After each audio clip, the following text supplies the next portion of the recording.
The Ickabog by JK Rowling. Chapter 1. King Fred the Fearless. Once upon a time there was a tiny country called Cornucopia, which had been ruled for centuries by a long line of fair-haired kings. The king at the time of which I write was called King Fred the Fearless. He denounced the fearless bit himself on the morning of his coronation, partly because it sounded nice with Fred, but also because he'd once managed to catch and kill a wasp all by himself, if he didn't count 5 footmen and the boot boy. King Fred the Fearless came to the throne on a huge wave of popularity. He had lovely yellow curls, a fine sweeping mustache, and looked magnificent in the tight breeches, velvet doublets, and ruffled shirts that rich men wore at the time. Fred was said to be generous, smiled and waved whenever anyone caught sight of him, and looked awfully handsome in the portraits that were distributed throughout the kingdom to be hung in town halls. The people of Cornucopia were most happy with their new king, and many thought he'd end up being even better at the job than his father Richard the Righteous, whose teeth, though nobody had liked to mention at the time, were rather crooked. King Fred was secretly relieved to find out how easy it was to rule Cornucopia. In fact, the country seemed to run itself. Nearly everybody had lots of food, the merchants made pots of gold, and Fred's advisors took care of any little problem that arose. All that was left for Fred to do was beam at his subjects whenever he went out in his carriage and go hunting 5 times a week with his 2 best friends, Lord Spittleworth and Lord Flapoon. Spittleworth and Flapoon had large estates of their own in the country, but they found it much cheaper and more amusing to live at the palace with the king, eating his food, hunting his stags, and making sure that the king didn't get too fond of any of the beautiful ladies at court. They had no wish to see Fred married because a queen might spoil all their fun. For a time, Fred had seemed to rather like Lady Islanda, who was as dark and beautiful as Fred was fair and handsome, but Spittleworth had persuaded Fred that she was far too serious and bookish for the country to love her as a queen. Fred didn't know that Lord Spittleworth had a grudge against Lady Islanda. He'd once asked her to marry him, but she turned him down. Lord Spittleworth was very thin, cunning, and clever. His friend Flapoon was ruddy-faced and so enormous that it required 6 men to heave him onto his massive chestnut horse. Though not as clever as Spittleworth, Flapoon was still far sharper than the king. Both lords were expert at flattery, and pretending to be astonished by how good Fred was at everything, from riding to tiddlywinks. If Spittleworth had a particular talent, it was persuading the king to do things that suited Spittleworth, and if Flapoon had a gift, it was for convincing the king that nobody on earth was as loyal to the king as his 2 best friends. Fred thought Spittleworth and Flapoon were jolly good chaps. They urged him to hold fancy parties, elaborate picnics, and sumptuous banquets because Cornucopia was famous far beyond its borders for its food. Each of its cities was known for a different kind, and each was the very best in the world.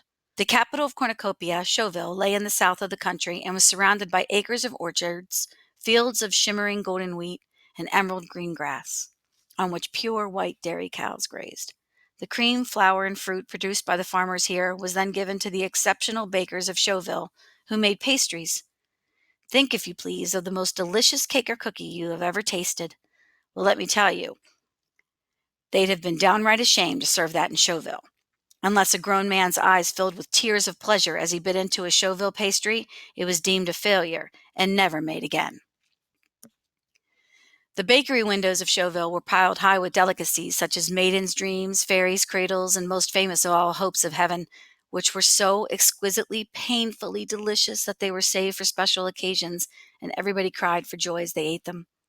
King Porfirio of neighboring Pluritania had already sent King Fred a letter, offering him the choice of any of his daughter's hands in marriage in exchange for a lifetime supply of hopes of heaven, but Spittleworth had advised Fred to laugh in the Pluritanian ambassador's face.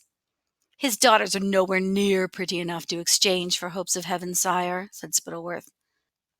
To the north of Chauville lay more green fields and clear, sparkling rivers where jet-black cows and happy pink pigs were raised. These, in turn, served the twin cities of Curdsburg and Baronstown, which were separated from each other by an arching stone bridge over the main river of Cornucopia, the Fluma, where brightly colored barges bore goods from one end of the kingdom to the other. Curdsburg was famous for its cheeses, huge white wheels, dense orange cannonballs, big crumbly blue-veined barrels, and little baby cream cheeses smoother than velvet. Barronstown was celebrated for its smoked and honey-roasted hams, its sides of bacon, its spicy sausages, its melting beefsteaks, and its venison pies.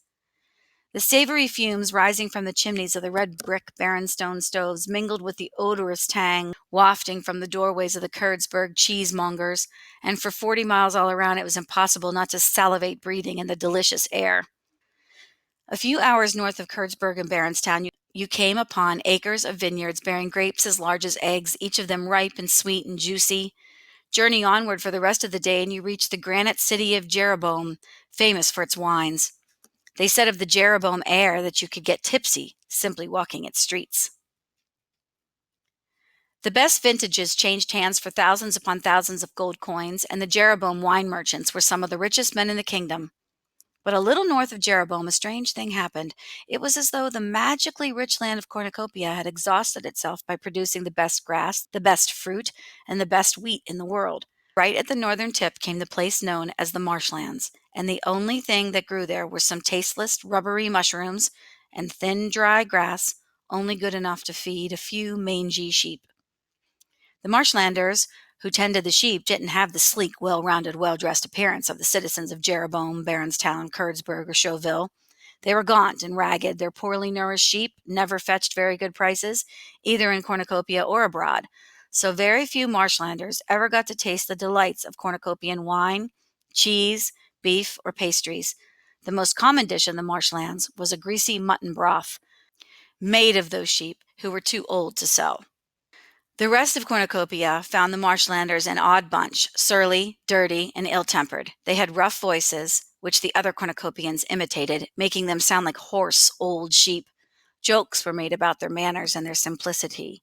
As far as the rest of Cornucopia was concerned, the only memorable thing that had ever come out of the marshlands was the legend of the Ickabog.